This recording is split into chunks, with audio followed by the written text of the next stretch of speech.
lo que eran sospechosismo. Sospechosismo puro. Esta es El Rollo de con Carlos Alonso. Menos bla bla bla y más realidad. El Rollo de Carlos Alonso Reynoso es especialista en salud pública, académico de la Universidad de Guadalajara y quien ha dado seguimiento puntual a lo que sucede en Jalisco con esta epidemia de COVID. Carlos, qué gusto tenerte de nuevo en el programa. ¿Cómo estás? ¿Qué tal, Diego? Augusto, Alejandro, muchas gracias por la invitación. Es un gusto platicar con ustedes nuevamente. Oye, pues estamos viendo los datos ahora sí que los que nos mandas todos los días, vamos viendo cómo va creciendo esta tercera ola, con dos características que me han llamado a mí la atención, por lo menos a mí. La primera es que los muertos ahora los pone la generación de 50 a 60, los contagiados los de 20 a 30, pero hay mucha menor letalidad que en la segunda ola. ¿Cómo podemos explicar esto? Bueno, de momento la letalidad sí es un poco menor. Lo podemos explicar en primera porque esta oleada apenas está iniciando y hay que entender que la letalidad, las defunciones traen un rezago de unas cuantas semanas a partir de que inicia una oleada, ¿no? Entonces hay que esperar todavía un poco más para ver cómo se va desarrollando esta situación. Sin embargo, yo sí te puedo decir que, por ejemplo, en los últimos 90 días podemos observar que por lo menos el 43% de las defunciones se encuentran en personas menores de 50 años. Híjole. Cosa que no sucedía anteriormente.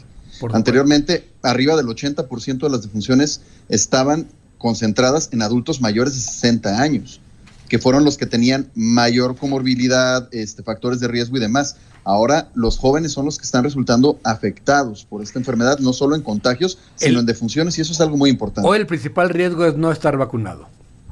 Totalmente. Y no solo no estar vacunado con un esquema completo. Claro. Porque desafortunadamente cuando las autoridades sanitarias hablan de dosis aplicadas, no nos hablan de esquemas de vacunación completos. Entonces, muchas de esas dosis aplicadas están en personas que no tienen el esquema completo y que no tienen la protección completa contra la enfermedad o contra las complicaciones de la enfermedad. Entonces, lo que necesitamos es no solo vacunar a la mayor cantidad de personas posibles en el menor tiempo, sino completar los esquemas de vacunación de estas personas para de esta manera poder protegerlas contra una enfermedad grave y una probable defunción, que es lo que me parece un tanto complejo del plan que se está tratando de implementar, por ejemplo, en Puerto Vallarta, ¿no? En donde están teniendo un repunte gravísimo en la cantidad de casos y se está tratando de combatir con una vacunación. Desde mi punto de vista, no va a ser la estrategia adecuada, ya que la vacunación no tiene una respuesta inmediata. Van a tardar por lo menos un mes. 2 meses, por lo menos 2 meses en tener esquemas de vacunación completos. Y de ahí, de que te vacunan a que estés protegido pasan entre 15 y 28 días, ¿no?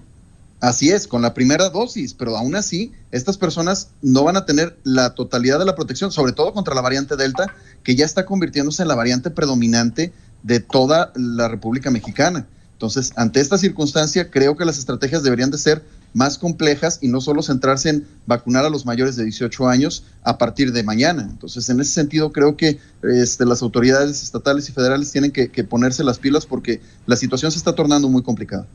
Carlos, ¿qué tal? Buenos días, Augusto Chacón. Gracias por estar con nosotros y antes de la pregunta, felicidades porque la constancia y el rigor que has puesto en tus reportes durante más de un año, la verdad, ha sido un refresco para entender un poco lo que va pasando. Pero más allá de las cifras, porque tú tienes la ventaja además de conocer lo que sucede en los pisos de los hospitales, de tener contacto con muchos hospitales, tú mismo en uno, ¿qué está pasando con la presión que está recibiendo el sistema de salud? Ese es justamente el problema. No sé si, antes que nada, muchas gracias por las palabras, Augusto, y muchas gracias también por todo el apoyo que he recibido siempre de tu parte. El problema radica en la velocidad de crecimiento. Hace unas semanas escuchábamos, yo todavía recuerdo que distintas autoridades celebraban el cierre de distintos espacios que habían sido utilizados para COVID en la Ciudad de México, el Centro Banamex, aquí el Hospital Soquipan, etcétera, y celebraban como si fuera un gran logro, como si ya hubiéramos resuelto el problema. Y hoy estamos nuevamente ante una circunstancia en la cual tenemos carencia de personal y carencia de espacios porque el rápido crecimiento de esta variante está saturando rápidamente las camas disponibles. Ojo, no toda la capacidad, sino las camas que se destinan, porque ese es el problema con la ocupación hospitalaria.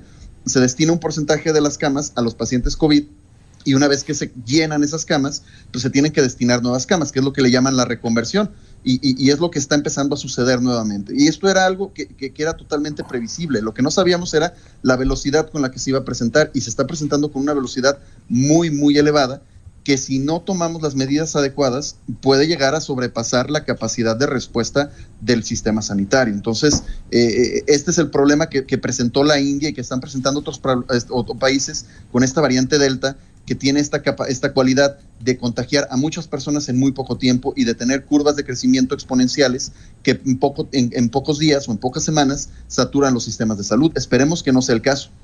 Carlos, ¿qué tal? Alejandro Sierra. Tú que entiendes este tema de los números y las estadísticas, ¿cuál sería la tendencia de este tercer pico de la pandemia? O sea, ¿sobrepasaría el inicio, la segunda? O sea, ¿vamos a rebasar las otras fases anteriores? Mira, ya rebasamos la primera oleada. Ok. Fácilmente, sin ningún problema. Y la segunda oleada podríamos superarla también sin ningún problema, sobre todo si seguimos al mismo ritmo que estamos teniendo actualmente, ¿no? Pero como te decía, la velocidad de crecimiento es la que a mí me... Perdón, es que todo está abierto, ¿no? O sea, todo está abierto, ya no hay ninguna restricción, todo el mundo está en los restaurantes, en los antros, se está pensando que los niños vayan a las escuelas, o sea, es un coctelazo, ¿no? Claro, no, eso es muy preocupante. Como te decía, cuando tenemos un crecimiento tan rápido, pues bueno, es difícil predecir cuál va a ser el acme de esta curva, cuál va a ser el punto máximo al que vamos a llegar, pero a la velocidad de crecimiento que estamos teniendo, a mí no me sorprendería que en algún momento llegáramos a superar la segunda oleada. De hecho, por ejemplo, en Jalisco, tan solo el día de ayer, tuvimos el segundo día histórico de la pandemia, segundo día con mayor cantidad de casos reportados en un solo día. El primer día fue el 21 de enero, cuando estábamos en la peor parte de la pandemia con 977 casos. Ayer tuvimos 972. Carlos, en un solo día. ¿Se están haciendo más pruebas? Ya estamos promediando, no sé si se estén realizando más pruebas, pero independientemente de si se realizan más pruebas o no, lo que debería de preocuparnos también es el porcentaje de positividad. Es decir, es el rango entre la cantidad de pruebas realizadas y el porcentaje de pruebas positivas que están saliendo. El porcentaje de positividad se está incrementando. Así hagas 3 pruebas, si de esas 3 pruebas 2 te salen positivas, tú tienes un porcentaje de positividad elevado. Claro. Y te da la pauta para saber que realmente tienes una gran circulación del virus. El porcentaje de positividad está muy, muy elevado. Ese sí se está incrementando mucho. Se habla... Mucho. Y entonces nos da la pauta para saber que tenemos un problema en manos que puede descontrolarse. Se había dicho, bueno, por lo menos hace un mes se hablaba de que se esperaba que hacia finales de la última semana de julio, o sea, la próxima y la primera de agosto, los próximos 15 días, iba a ser la parte más alta de esta tercera ola. ¿Tú ves posibilidad de que esto se expanda si no se toman medidas adecuadas? Es que cuando observamos la curva, Diego, nosotros deberíamos de contemplar ya una desaceleración para poder considerar que a lo mejor hay un proceso ya de llegada al acme, de llegada al pico de esta curva. Yo no veo un proceso de desaceleración, todo lo contrario, que es decir, cada vez estamos teniendo más casos y cada día se duplican la cantidad de casos que estamos teniendo. Esto se llama crecimiento exponencial. Sí. Entonces, yo no creo que estemos próximos al pico. Me parece que todavía estamos lejos de llegar a eso. Y más cuando, como bien decían, pues estamos ante una situación sin control, ¿no? No hay ningún tipo de medidas en ningún lugar y las pocas medidas que tenemos son medidas obsoletas como el uso de tapetes sanitizantes y desinfección de superficies cuando estamos entrando en otras estrategias. Y termómetros que siempre te marcan 33 grados. Dijo, yo no dejaría entrar a nadie con 33 grados en un edificio, ¿eh? Sí, yo me he declarado muerto varias veces. No, Tremendo.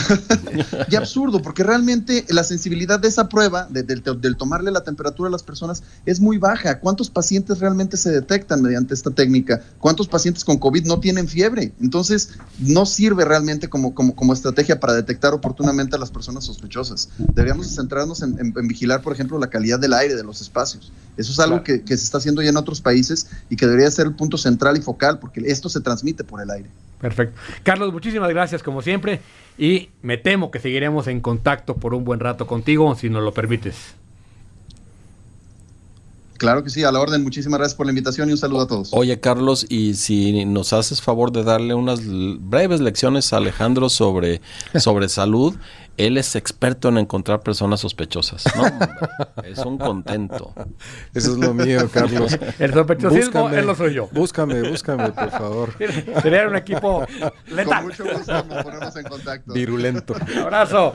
Bueno, Oye. Carlos Alonso Reynoso, Otro- médico especialista en salud pública. Otro dato que aparece en la revista The Lancet, si lo pueden consultar, ayer salió, es otro efecto colateral del COVID, la cantidad de huérfanos que ha dejado Sí, la es pandemia. terrible. Y en México particular. Donde México se lleva el Lidera. primer lugar y, como lo veíamos hoy en la mañana, también el primer lugar en médicos muertos por COVID.